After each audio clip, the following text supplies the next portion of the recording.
Elias Mercer had made a lot of hard choices in his life. Executing enemy combatants, letting soldiers die so others could live, leaving entire planets to burn for the sake of a larger war. But leaving her behind, that was the first choice that truly felt like a mistake.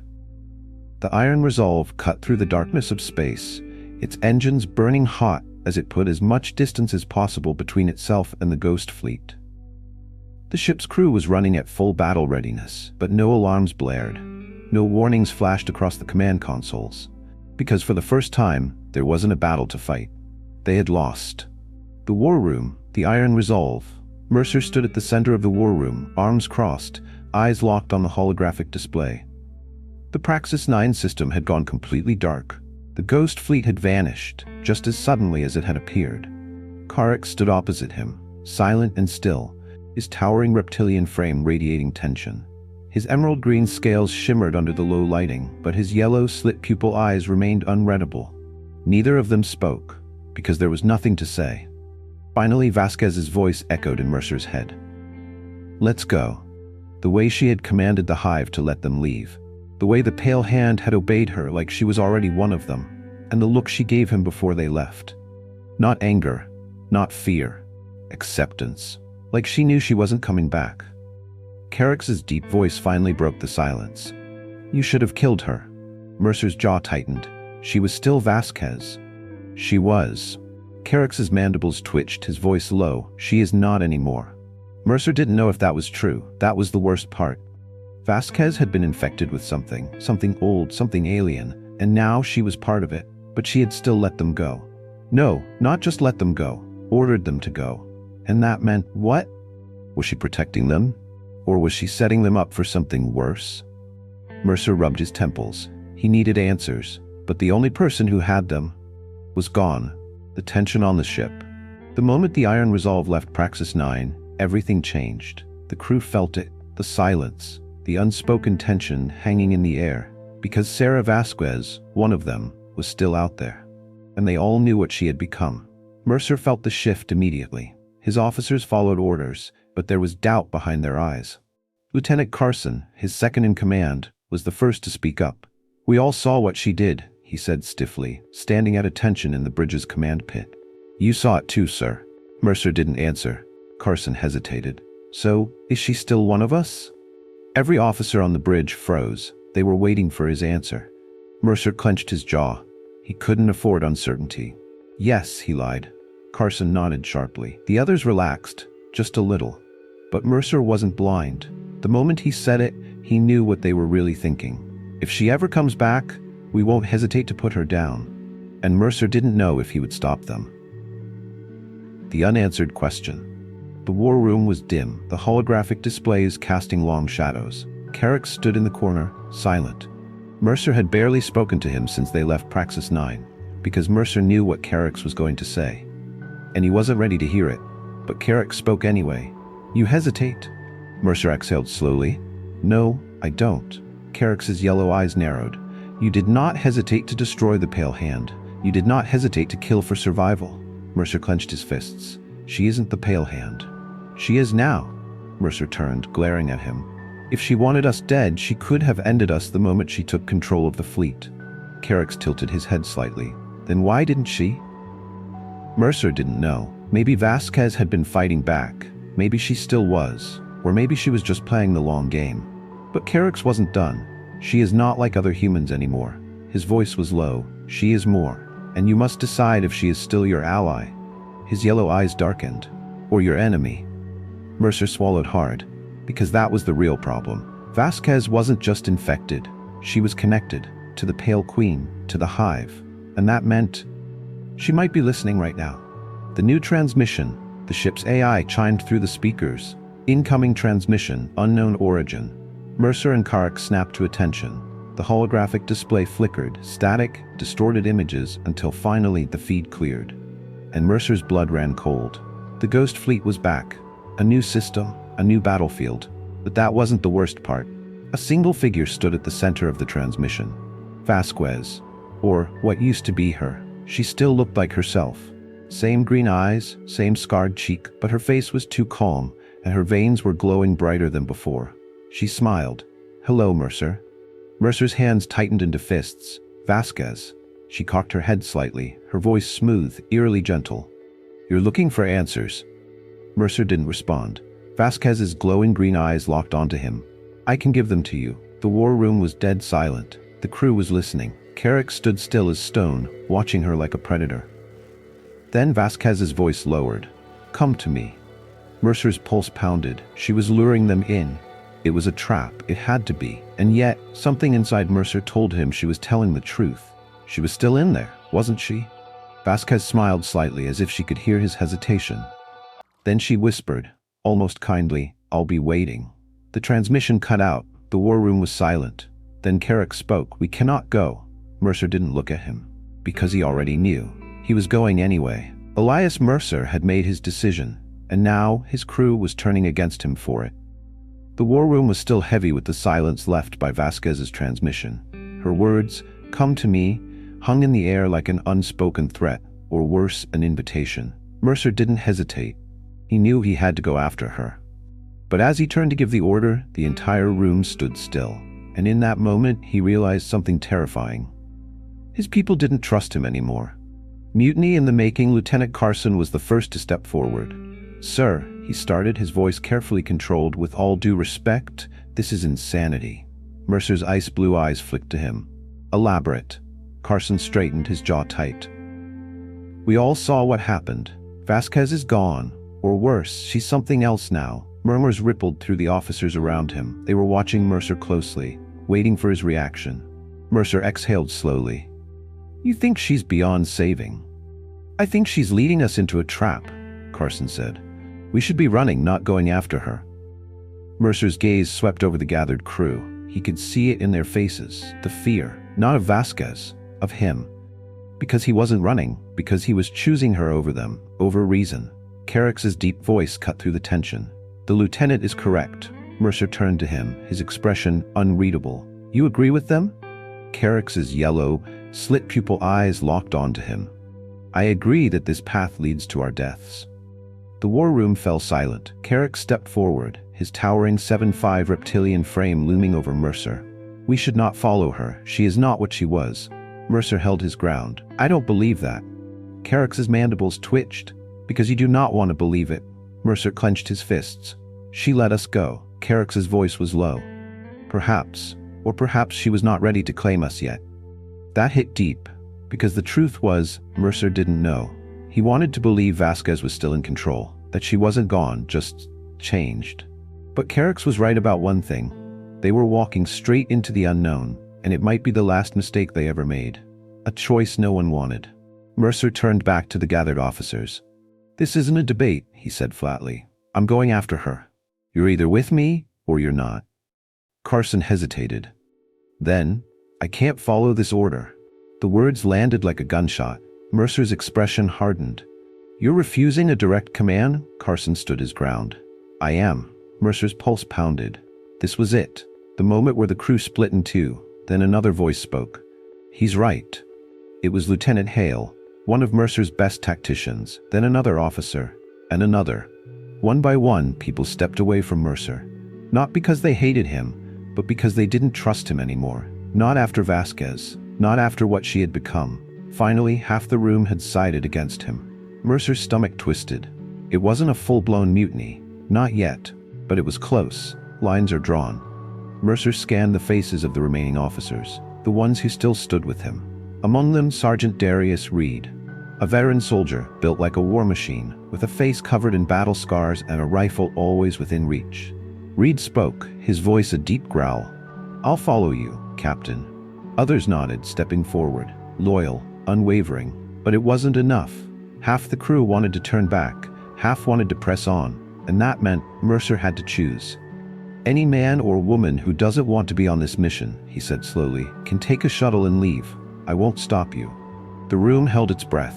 Then Carson spoke again. "We'll take you up on that." And just like that, Mercer lost half his crew. The rift opens. The Iron Resolve reached the designated coordinates. The Ghost Fleet was waiting. The ships didn't move, didn't fire, didn't react, because they weren't here to fight. They were escorting him, to her. Carrick watched the silent armada, his mandibles twitching. "This is wrong." Mercer gripped the controls. "Yeah," he muttered. "It is." But he was going in anyway, because Vasquez was still out there, and he had to know, had he left behind a friend, or had he abandoned a queen? The Ghost Fleet didn't fire. It didn't need to. The ships, sleek and unnatural, surrounded the Iron Resolve like silent sentinels, guiding it deeper into unknown space. Their hulls pulsed faintly with pale energy, a rhythm that Vasquez had somehow learned to control. No hails, no threats, just waiting. And Mercer had the sickening feeling that this wasn't an escort mission. It was a summoning. The final approach. Mercer stood at the helm, ice-blue eyes locked on the monstrosity ahead. A station, or what had once been one. At first it looked like an abandoned Terran outpost, the skeletal remains of a forgotten structure orbiting a dying sun. But as they drew closer, he saw how wrong he was. The metal wasn't metal anymore. It had been transformed, twisted into something alive, pulsing with the same eerie glow as the Ghost Fleet. Tendrils of pale material wove through the superstructure, fusing dead steel with organic horror. It was a hive. And at its center, her, a crew on the edge. The tension on the bridge was crushing. Sergeant Reed stood beside Mercer, his battle-scarred hands tightening around his rifle. "This is a damn bad idea, sir." "You think I don't know that?" Mercer muttered. The remaining crew, those who had chosen to stay with him, watched the view screen with the same look of growing horror. "We should have burned this place the second we saw it." One officer whispered. "Maybe," Mercer admitted, "but if she's still in there, we owe it to her to find out." Carrick's, standing near the tactical station, finally spoke. "And if she is not?" Mercer didn't answer, because deep down, he already knew. She wasn't, at least not entirely. The airlock cycled open. Mercer stepped forward, his boots echoing in the unnatural silence. Carrick's flanked him, his towering reptilian frame tense, plasma blades primed. Behind them, Reed and a small team of Marines moved with lethal precision, weapons at the ready. The interior of the station was cold, not physically, but wrong, as if the air itself had been stripped of something human. The walls moved, not much, but just enough to breathe. Mercer clenched his jaw. "Keep moving." Then ahead, a figure emerged from the shadows. A woman. No weapons, no armor, but every single one of them lifted their guns, because it was her. Sarah Vasquez. She hadn't changed, not physically. Same dark braid, same scar, same piercing green eyes, but something was missing. Something that made her Vasquez. She smiled. Not a normal smile, a controlled one. Measured. "You came." Her voice was the same, but the way she spoke, like she was speaking for something else. Mercer lowered his gun half an inch. "What the hell did you do to yourself?" Her head tilted slightly. "I didn't do this." The walls pulsed. "I simply stopped fighting." The choice Carrick's stepped forward, his yellow eyes burning. "You have become one of them." Vasquez turned to him, her expression almost amused. "One of them?" She took a slow step forward. "I am beyond them." The words chilled Mercer to his core. Because she wasn't bragging, she was stating a fact. Reed muttered, "Sir, permission to put a round in her skull." Mercer didn't respond, because Vasquez heard him. She turned her gaze to Reed. "Would that make you feel better?" she asked softly. "To kill what you don't understand?" Reed flinched, just for a second, and Mercer saw it. The power she had now. Not just physical, something else. Something that let her see inside them. Carrick's mandibles clicked sharply. "If you have become their queen, then this meeting is pointless." Vasquez blinked slowly. Then, she laughed. Not a mocking laugh, not cruel, but like she genuinely found the idea ridiculous. "I am no queen," she said. "That title belongs to something older." Mercer's stomach twisted. "The Pale Queen." Vasquez's eerie smile faded. "Yes." Carrick's fingers tightened around his blades. "Then why are we here?" Vasquez stepped closer, and Mercer let her, even as every instinct screamed to run. "You're here because I need you to understand," she whispered. Her glowing green eyes locked onto Mercer's. "The Pale Queen is waking up." And suddenly the walls shuddered, like something massive had just moved. The Pale Awakening. The station wasn't a station. It was a cocoon, and something inside it was alive. Mercer's hands curled into fists. "You brought us here for this?" Vasquez shook her head. "I brought you here so you would see it for yourself." Then a sound, low, rumbling, a heartbeat, slow, ancient, getting faster. Mercer's heart pounded. "Vasquez," she held up a hand. "I can't stop it," she said quietly. "But I can make sure you survive." Reed stepped forward. "What the hell does that mean?" Vasquez's eerie green eyes met Mercer's. "You need to leave." Mercer stiffened. "Not without you." Vasquez smiled sadly. "That's not your choice anymore." The heartbeat grew louder. Carrick suddenly froze. His reptilian eyes widened. His breathing stilled. Mercer turned to him. "What is it?" Carrick didn't respond, because he wasn't looking at Vasquez anymore.